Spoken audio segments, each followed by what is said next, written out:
Alrighty, guys, how y'all doing this evening? We got the Real Housewives of Atlanta. And if you guys ask me, I think this was a filler episode.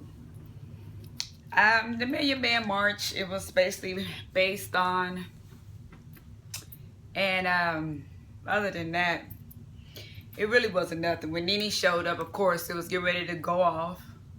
But real quick, fast, and in a hurry.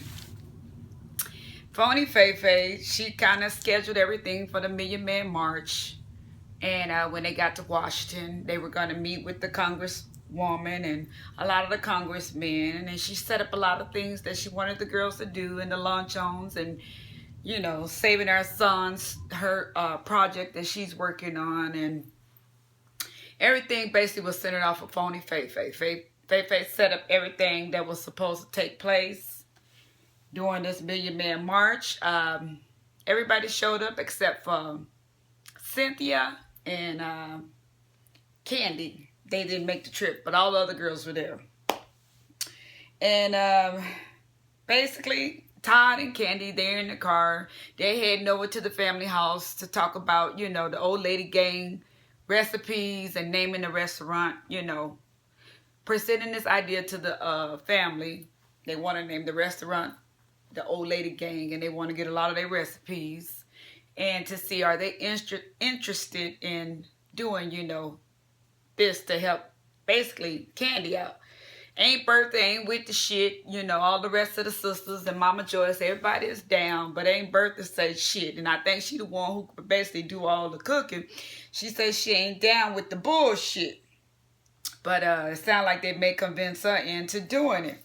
So, you know, they cooking and eating as they normally do as a country family, you know. Not just a country family, but as a family. And they're enjoying themselves. And you can see that the Old Lady Gang, they can get down. They be throwing together that food, y'all. That macaroni show look good over there, you know. Basically, I'm going to just run down our characters. Miss Portia Thoughtville, she showed up to the Million Man March speaking out the side of her neck, and when she go to do the march, she got on, as Miss Phony Faye say, her Thoughtsville dress. And basically, that's all. Nothing going on with Portia.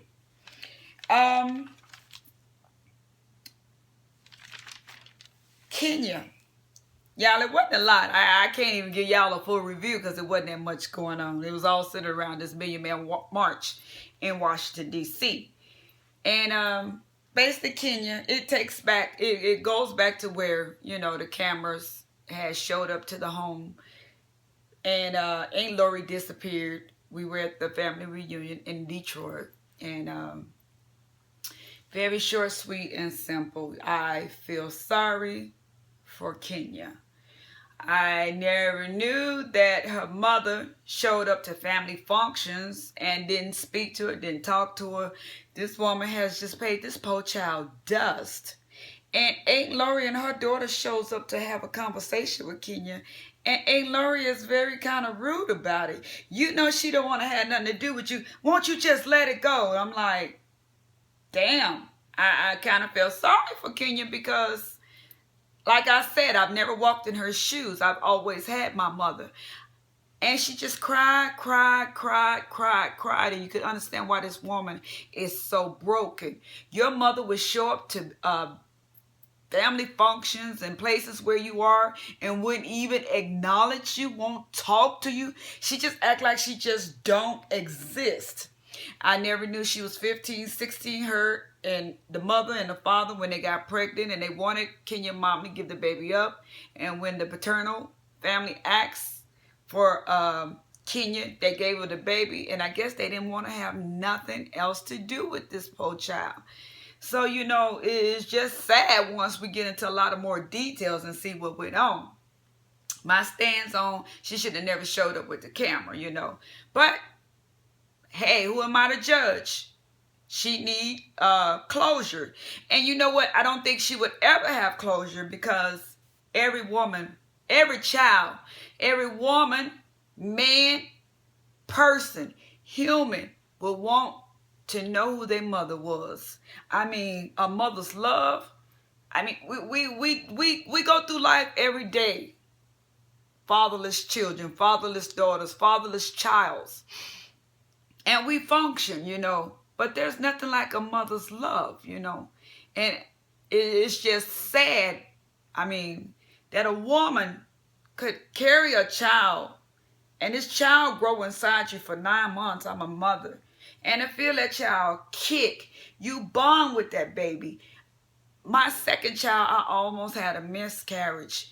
When I went to that hospital at 4 months, almost 5 months pregnant, and all they said to me, you threatened a miscarriage. You got to let nature take its course.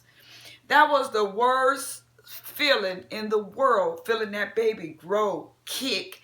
Go see that ultrasound, the heartbeat.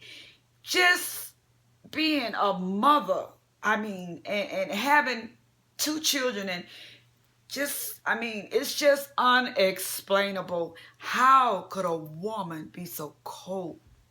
The fathers, they walk away because they don't have that bond. But for a mother to be so cold, now that tore me up. All I ever said was Kenya shouldn't have showed up with the camera.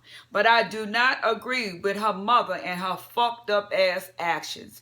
And Aunt Lori kind of pissed me off when she said, that's my sister. Leave my sister alone. Bitches, you alright?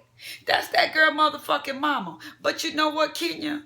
Who are we to tell you to let it go? But if a bitch, as Aunt Lori's daughter said, I gave you my mother, you can have her. And Aunt Lori turned and looked. But she's saying that, you have a mother. It's not your mother, but you know what, Kenya? All I can do is pray for you, baby. And if you do have a child, the love that your mother didn't give you and the love that you always missed and you needed, I hope you give that child you have double, triple, quadruple, because as we in life grew up and we didn't have things, we always overcompensate for our children. And we are all guilty for spoiling our children because we didn't have things in life. We are all guilty, every mother, every father, And I'm sorry, I'm not condemning the fathers because all fathers are not bad. We got a lot of fathers nowadays that are raising their children. And Kenya's father and her grandmother on her dad's side, they raised Kenya. So don't get it twisted. I'm not knocking fathers. Because now in America, we have more fathers taking over. The mothers going to drop the babies off and just walking off, But, I don't want to spend too much time. It's any woman who's a mother, I just don't understand how a bitch, and I'm going to say it like that, how a motherfucking bitch could look her motherfucking child in her face and fucking ignore her. You're less than a motherfucking woman. Kenya mammy. You a mammy, bitch. You what the definition of a mammy is. So anyway, let me move right along. Kim Fields and this motherfucking trip to Washington, D.C. Bitch, if you didn't want to go, why you go? Did Bravo cameras tell you had to go to get your motherfucking check? Because the way you conducted yourself and the way you acted, Kim, they need to kick your motherfucking ass off the Real Housewives of Atlanta and make you pay back the paycheck they gave you this motherfucking season. Because you have given us nothing. Nothing. You have fucked up, in my own opinion, the Real Housewives of Atlanta. And I'm sorry, and that's just my motherfucking opinion, okay? At the end, Cynthia, she's at home. She didn't go on the trip. And Miss Nene Leakes shows up. Ding dong. And the doorbell rings. And Cynthia claims she has invited Miss Nene over because she felt sorry for Kenya. Oh, yeah. Cynthia went over to see Kenya after Kenya got back. And Cynthia started crying. And she felt so bad for Kenya. And, like I said, I ain't finna get back in it. All our hearts went out, We feel sorry for Kenya. But Cynthia said she thought about Nene and the shit she has went through with no mother. And she invited her over. And this is their way of writing Nene back into the script, I guess, for the last couple of shows. And she said, bitch, I'm back. And they sitting there, they chit-chat. Greg comes. Peter's there. And basically, Cynthia tell her to unblock me on social media so we can all show out and cut up on the motherfucking Real Housewives of Atlanta. She's catching up on the girls. Cynthia tell Nene that Kenya has been her friend. And she asks about Candy. She said, I bet Candy's sitting there with her face fucked up still down knowing that I'm over here or that I'm back. And she asks about her pregnancy, and Cynthia tell her that she's having, a boy. And they start poking fun that they may be pregnant or whatever, whatnot. But y'all, that's basically it for the Real Housewives of Atlanta. I'm sorry if it wasn't a great review, but they didn't give us much. And the moral to this story, shame on you, Kenya Moore's mom. Just fucking shame on you. And you know what? You're going to have to answer I mean, we're not here to judge you, but you got to give an account to all your sins. And I don't know, y'all. It's just a touchy situation.